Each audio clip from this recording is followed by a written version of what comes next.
Good morning. As the economy continues to reopen and the country tries to recover from the pandemic, job hunting remains a challenge. Jeff Applin talks to companies every day about their hiring intentions. He's the president of the David Applin Group, a national staffing firm with offices stretching from British Columbia to Nova Scotia. And he joins me now. Let's start with your take on what's happening to the labor market and intentions by companies to rehire. It's pretty much devastation across the board.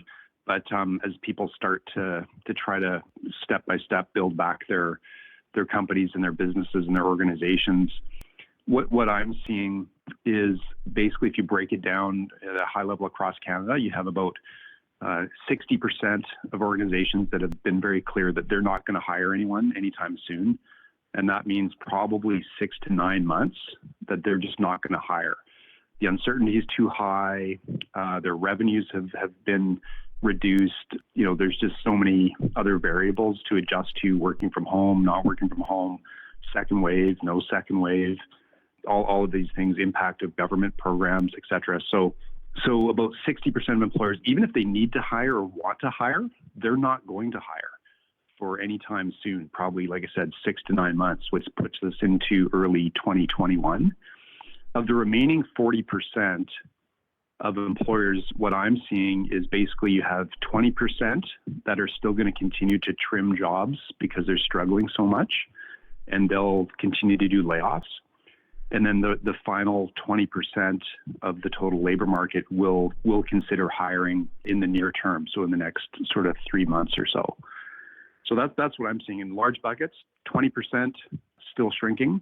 60% stay the course, not hiring, just status quo, see what happens. And then 20% would actually pull the trigger and move forward and hire people at this point.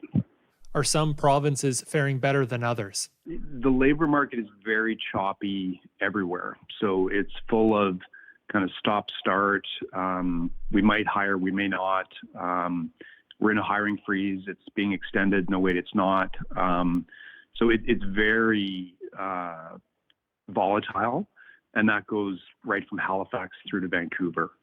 Do some industries stand out right now?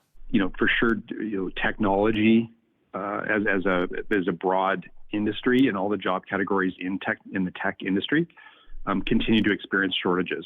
So whether that's technical roles like software developers and software engineers, there's ongoing labor shortages in those job categories. That has not changed through the pandemic. So there is excess demand for people with those skills. And then there's, the functional roles around the tech industry as well, that the other functions like, marketing and finance and HR, et cetera, that also continue to have good demand because the tech industry is generally done, well in the pandemic.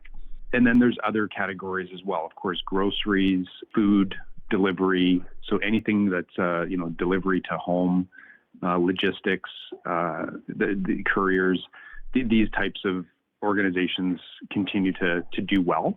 And telecommunications and security, as people pivoted the labor market from working in offices to working from home, a lot of organizations have realized the security risks for their technology with people working from home. So they're trying to close those gaps. And so if you're a technology security company or a telecommunications security company, you're going to be experiencing increased demand during the pandemic compared to where you're at before COVID-19 hit Canada. Jeff Applin is president of the David Applin Group, a national staffing firm. For CBC Radio, I'm Kyle Bax.